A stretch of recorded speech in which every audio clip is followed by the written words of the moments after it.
Hey, it's Elizabeth, Finding Elizabeth. It is Tuesday, November 1st, 2016, and I'm back with another video in my relationships post-weight loss surgery or dating post-weight loss surgery series. And why are these so hard to make? My regular update videos I can do in one take. This is like take 27. Anyway, for those of you who don't know me, my name is Elizabeth. I'm 50 years old. I had vertical sleeve gastrectomy 2.5 years ago. Lost 200 pounds and began dating about a year ago, and so have been making a series of videos related to the experience of dating after being morbidly or super morbidly obese and losing a lot of weight and showing up in the world as a totally and completely different person, because there's shit that comes with that, just saying. Anyway, when I first started this series, I identified about 6 or 7 lessons that I wanted to share with you guys. Today I'm going to talk about the last lesson on that list. That doesn't mean I'm going to stop making these videos. Obviously, this is an area that is forever a work in progress in my life, and so I'm sure I will have more to say about it. But today I wanted to touch on a couple things. I wanted to touch on that last lesson. I wanted to respond to some feedback from last week's video, and I wanted to just give you an update on my dating life and what's happened since I last spoke about that. So, first of all, I'm going to give you the lesson at the beginning to sort of frame, because I think it all sort of ties back into that, or there is a way. So the lesson that I have for this video is: the process of dating after weight loss surgery is not so much about learning to love somebody else as it is about learning to love yourself. And I wrote that out, a couple months ago when I started this series, and I really do believe I've made significant progress in that area this year, even since I wrote it down. But that's what so much of this is all about, because every relationship you have externally, I think particularly romantic relationships, is a reflection of the relationship that you have with yourself and how you feel about yourself. But I'll talk about that more later.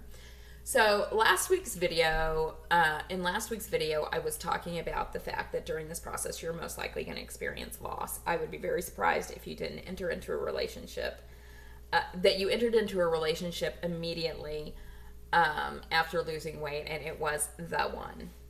That was my experience. I roll my eyes every time I talk about this again on YouTube because I don't want to, but yet I still do. So, met somebody, didn't work out, whatever. But that was the primary relationship during this year that I have been dating. And one of the things I said in last week's video, or that I sort of focused on, was that I really felt, for the most part, I had forgiven him and come out on the other side of it, really just being grateful for the experience, for having met him, for the things that I discovered about myself during the good parts and the bad parts, so that I was pretty much okay with him for the most part. So I got a comment from actually several people, but this one I'm going to focus on particularly because it actually made me laugh out loud, and I think I'm going to print it out for my bulletin board. It is from Joe B. Red Funny Girl. And Joe, can you tell me what that name means? Because it's kind of cute. Anyway, she says, "You sound so emotionally healthy. How did you get there? I've been talking to my counselor about some of these same things, and she wants me to get to the point you're at. She asked me what I learned from my relationships, and my response is not to trust people. Trying to get to a place of peace from being treated badly. Not easy."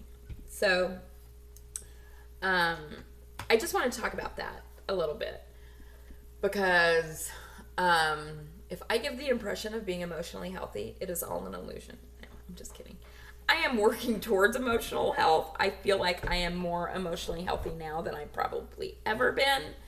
But in the area of romantic relationships, that's an area I particularly struggle with.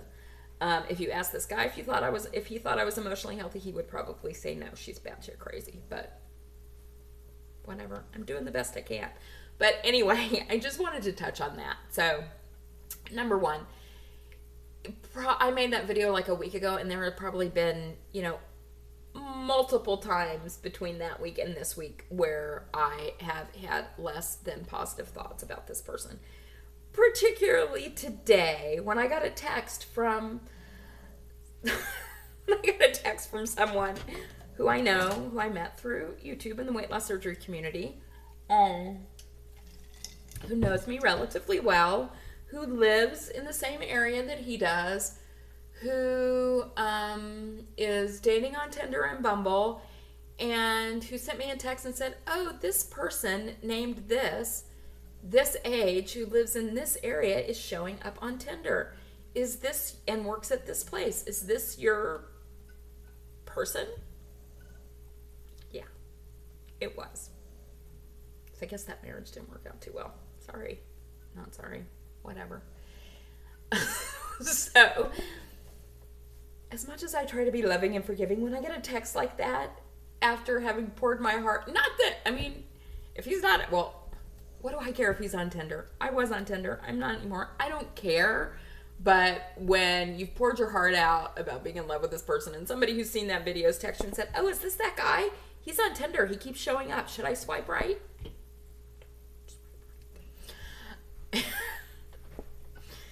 So my feelings are a little less than forgiving today, but I'm working on it. But anyway, so I go back and forth, but my ultimate goal is forgiveness. And the part that you talked about in specifically, Joe, of what I learned from my relationships is not to trust people. That's the part that I'm really working on, because that's where I've been my whole life, was not trusting people, because I'd had a lot of shitty things happen to me. Very shitty things in all kinds of close and intimate relationships. And I really pushed myself with him to be vulnerable beyond my comfort level. And that didn't turn out well either. But you know what? That wasn't about me.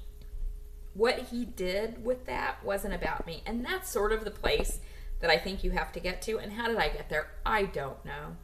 Therapy, lots of internal work and thought and prayer and meditation. I'll be honest with you. I set a goal to work out for 30 days straight, actually running, which if you follow me on Facebook and Instagram, you know.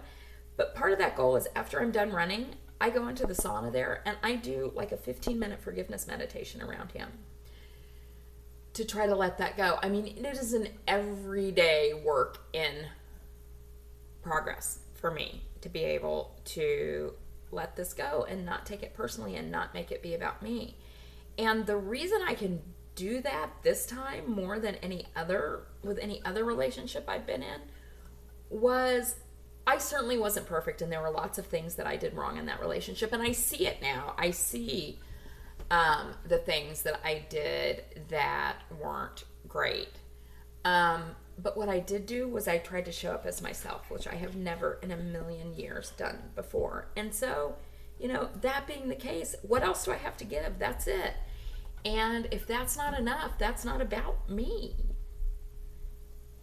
Or is it? Is it? Should it be about me if I gave everything and that wasn't my... No, it's not. I mean, that's about the other person, and that's okay. If they aren't the person for you, that's okay. And I don't have to take that personally. Am I able to do that 100% of the time? No, I'm not. But that's what I'm striving for. So it's constant self-reflection. It is a lot of prayer and meditation. And I swear to God, I spend more time focused on sending him love and light now than I did when I was in a relationship with him. Because then it was easy. I mean, I just had to see his text or his face and I would, you know, light up with, oh, I love you, I love you, I love you. Now, not so easy. So it's focused on my part to let that go and forgive. And this gets into all kind of like the metaphysical, spiritual things, I believe, which is a whole topic for another video. Is this making any sense? No, and we're already 9 minutes in.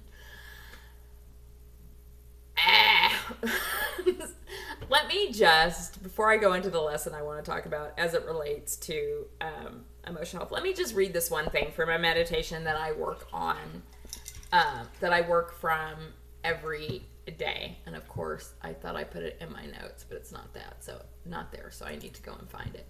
But this really sums up what I'm going for and what I'm striving for in terms of other people. And not just him and not just in romantic relationships, because it is a lot easier for me to spend time trying to love and forgive people that I deeply love than it is the people who are more peripherally in my life who just irritate the fuck out of me. So Anyway, this is a meditation that I actually am working with every day. And I'm going to read it to you. Sorry. Love is an action, love is a choice, love is a flow. This flow of love is the healing power of the universe, of nature itself. In our limited understanding of love, we see two ways to find it for ourselves. The first is to find someone who can love us. The second is to find someone whom we can love fully and without reservation. When we feel empty and alone and needy, it makes sense that we would seek to be loved by someone else. For after all, we have nothing to give. We are empty. We need to be filled up, and yet we never are filled up. No one in the history of the world has been able to fill the emptiness of another in any sustainable fashion. Maybe for a time, a day, a week, a month, a year, but always it will cease to work and we will be left once again needy. And that's the way I've always been. I've always approached every relationship, and even when I met Brian, because it was so new in dating for me, as in there's a scarcity of people. I have to pick you because nobody else is going to love me. I mean, there was more to it than that, but that was from a place of deep need and emptiness and wanting him to fill something inside of me and make me feel better about myself that he and anybody else is incapable of doing. So it says, now as meditators, as students of our own inner experience, we begin to find ourselves being filled from within. We begin to feel connectedness rather than emptiness, and we begin to find the idea of loving another actually plausible. We begin to realize we have something to give to the world. We begin to recognize that the only times we really feel right and good are those times when we are being of service, giving of ourselves to another. So we find someone to love, romantically, maternally, fraternally. And what if this other doesn't want our love? That is the beauty of the system. If I need love from you, I am at your mercy. You may choose to give love or withhold love, and I then must beg, plead, coerce, shame, force, manipulate, bargain with you to get the love I need. I have no control, and that's where I've been my entire life. Feeling like I have to do whatever I can if I find a sliver of love, feeling like I have to do whatever I can to keep it and hold it and grow it, because I could only see my worth reflected in the eyes of that other person. So if I need to love versus be loved, all the control is in my hands. I can love you whether you want me to or not. I can love you whether you know I'm doing it or not. I can love you even if you act as if you don't know I'm alive. I can love you in spite of your difficulties with me. I can love you in spite of your resistance. I can love you because of your resistance. In a word, I can love you for being exactly who you are. I can love you anytime, anywhere. I do not need your permission to love you, and I do not need you to love me. Everything I need is provided by the self, the inner state. I am filled daily with self, and I give of this fullness because it is my nature, because it is what I am here to do. I love. And sometimes I love by letting you love me. It's why I am here. And then the affirmation that went along with this meditation was, today I will insist on sending love to someone who, in my most judgmental of thoughts, doesn't deserve it. I will find one redeeming quality in someone I find it difficult to love. I will let someone close to me off the hook for their crimes, real or imagined. I will let myself off the hook for my own crimes, real or imagined. I will invite God into the equation to show me how to do these seemingly impossible things, and I will let her, him, it do it through me. Okay, so that's what I'm going for, and to me, that's emotional health. And I can do that like 60% of the time, and that's what I'm focused on. And I feel now, for the first time in my life, like I am not totally dependent on that space being filled by someone else. That I have some sense of my inner worth for the first time ever, and that's a good place to be. So anyway, how did I get there? If I'm there, and I'm not, Joe, just saying, if you only knew the crazy thoughts that have gone through my head this week. But if I did, that's how I got there, is by focusing on that and trying to do that and trying to love him and my past partners. I actually did a whole journaling assignment on forgiving everybody I've ever loved in a romantic relationship, forgiving them and forgiving myself as the person who showed up in that relationship. And it's very helpful, because if I can't forgive somebody else and love somebody else, I can't forgive myself, and I am the hardest person on myself. Okay, this is too long to do an update on dating. I'll do that in another video. Okay, all right, I'll talk to you guys later. I have to go to the gym and run. Bye.